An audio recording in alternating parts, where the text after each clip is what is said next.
If your MSI Raider GE78 HX is crashing with a blue screen of death, this guide covers practical solutions to troubleshooting Windows crashes and restoring normal performance. So while you're performing updates, you're getting an IRQR not less or equal message, K-mode exception not handled, kernel data in-page error. A lot of errors pertain to this problem, and we're going to go ahead and jump into what should hopefully be a pretty straightforward process, guys. And we're going to go ahead and jump right into it. So first thing I'd recommend doing would be to actually go ahead and boot to the troubleshooting utility on Windows 11. So if you do a hard power off 3 times in a row, Windows should automatically attempt to launch the starter prepared utility.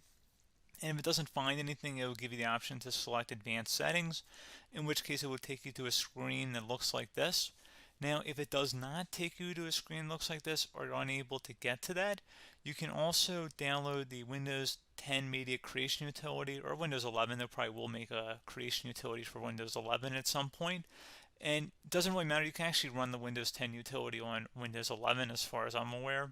And you should be able to run the troubleshooting utilities built in within it. So you just would go ahead and download it to an ISO file and then burn it to a DVD or USB. It'd have to be about 4 gigabytes or more. It couldn't be a small USB flash drive, and it couldn't be a CD. It'd have to be a DVD. And then you boot your computer from it. So depending on the computer manufacturer, you'd have to tap a different key on your keyboard in order to launch that menu, in order to select what boot drive you want to go off of. So it could be anything between the escape key, F2, F8, F12, for example, and those are the function keys on the top of your keyboard. So you may have to just do a little bit of trial and error. Shouldn't take you more than a couple minutes. Googling it would probably be best before you even begin. But anyway, we're ready to go ahead and jump right into it. So we're on the choose an option page. So these will look very similar whether you're booting from it directly within Windows itself, or if you're plugged in a USB flash drive with the media creation utility installed and you selected the recovery option.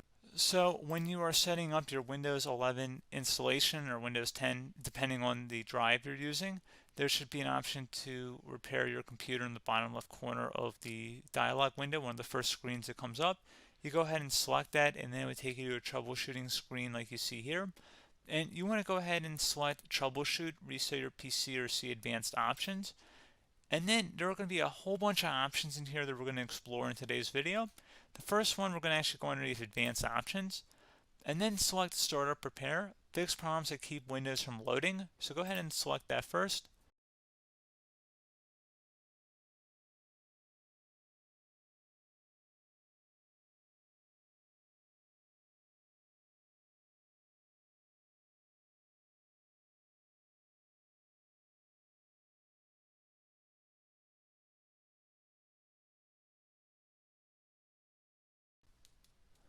Okay, so you can see it could not repair our PC. That was our first option we could try. Something else, if we go back into advanced options here and then select troubleshoot, we're going to go underneath advanced options again. You can go ahead and actually access safe mode by selecting startup settings. And then if you select the restart button, you have the option on the screen select safe mode with networking, which will give you a key on the screen. It'll tell you which key to press to enter that. I believe it's the F7 key. It'll do that for you. I'm not going to go over that in today's tutorial because I don't really want to go into safe mode, but you're more than welcome to attempt that by going into here and then selecting restart. Again, it'll launch another screen. It'll say what key do you want to press, and it'll give you like 7 or 8 different options, and you want to select safe mode with networking. There's also an option for a command prompt too, but that's going to be something we're going to cover later in this video, and we don't even have to go through that in order to access it. So that's why I'm not going to really push for that, because unless you know exactly what's causing the problem, you probably don't need to go into safe mode. Unless you're trying to recover files, in which case then you definitely can go into safe mode, but we're trying to actually recover our computer here. So I hope that makes sense. Something else we can also try here as well would be to uninstall updates, remove recently installed quality or feature updates from Windows. So if you go ahead and select that, you can uninstall the latest quality updates, which generally is the more day-to-day updates. Feature updates are the less regularly released ones, like the big ones. I would equate it to service packs in like Windows 7 and Windows Vista and Windows XP. So larger updates that occur once or twice a year at most. And the quality updates are more just a regular update. So probably obviously depend. It'll take longer if you're going to try and uninstall the latest feature update versus quality update, and maybe you don't need to go back that far. So just giving you guys a couple of pointers with that. Something else you can also look at here, and we're going to jump into the command prompt in a little bit, but you can select System Restore, which will use a restore point recorded on your PC to restore Windows. And this is something I would highly recommend here, guys. So select Next.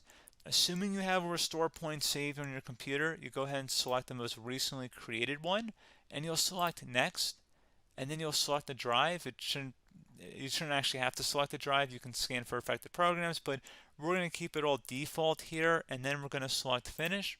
So once started, System Restore cannot be interrupted. Do you want to continue? I think we're going to select yes. I don't think we have anything better to do on our computer right now, so just give it a moment here to initialize. It will take a couple minutes to run, obviously depending on how large your hard drive is and how much is saved on the System Restore point. So just give it a couple minutes here.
Okay, so you can see System Restore completed successfully.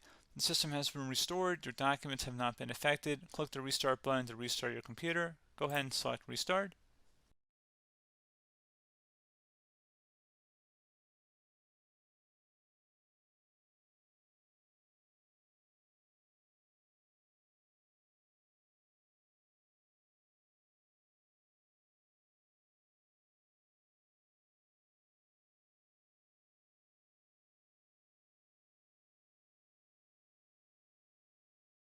Okay, so you can see the system has been restored successfully. We're going to go over a couple different methods in addition to that if that did not work. So I'm just going to pause the video and we're going to start back on the recovery screen that we started with. Okay, so a couple other things we can try here too. If you go back into troubleshoot, you can select reset your PC, while you choose to keep or remove your personal files and then reinstalls Windows. You can select to keep my files, which will remove apps and settings but keeps your personal files. You can also select remove everything, which will remove all of your personal files, apps, and settings. So this is more of a factory reset, the second option here. First option, it should not delete all of your personal files. However, it will pretty much clear most of your programs, and keep in mind, there's no guarantee that your information, number one, is even still available and easily recoverable on your computer to the point that you actually would be able to recover anything. And the second point is that there's always a chance that it won't actually recover and it will just do a factory reset anyway. So there's no guarantee that actually would keep your files anyway. So I would recommend trying to get a recovery tool and backing that up first before selecting it anyway. But again, those are a couple different options. And then something else you can try here, if you go back to the choose an option. Another option, if you go underneath choose an option and select troubleshoot, advanced options, and now select where it says command prompt. Okay, so the first thing we should do is type our main hard drive here. In most cases, it should be the C drive. So you just do a C colon and then hit enter on your keyboard. So once you're underneath the C drive, we're going to type in dir and then hit enter on your keyboard.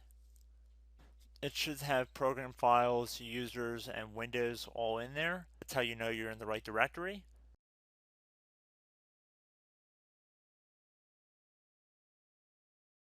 In some cases, it might be the D drive as well, so just keep that in mind.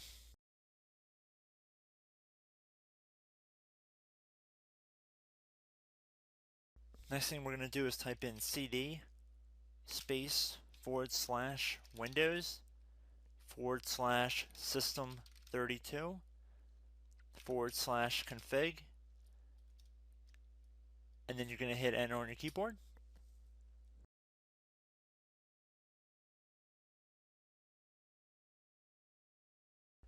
So now you're going to type md space backup. If you've seen other tutorials, it might also say to put down md backup. That's because the backup name is pretty common when you want to back something up. So you can name this whatever you want, doesn't have to be backup. So if you've already made a backup folder in the past, you could do backup 1, for example. So once you're done setting the name you want the backup to be called, hit enter on your keyboard again.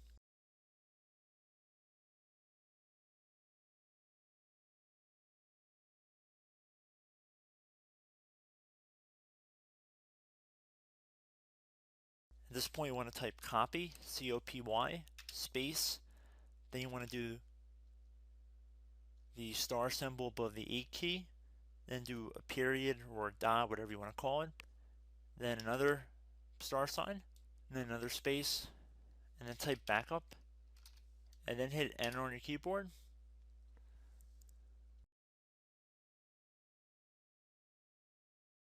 Now you want to type cd reg back, REGBACK, and then hit enter on your keyboard. So now that we are under the reg back, so now you want to type dir again, and then hit enter.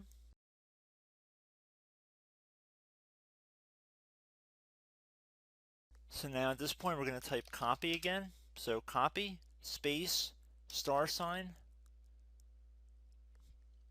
dot, another star sign, space, and then 2 dots.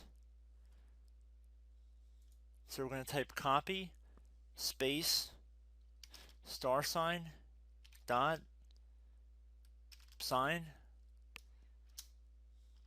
star sign, dot, dot, and then hit enter on your keyboard again. So for overwrite, you want to overwrite all. So type A on your keyboard, so capital A, and then hit enter on your keyboard.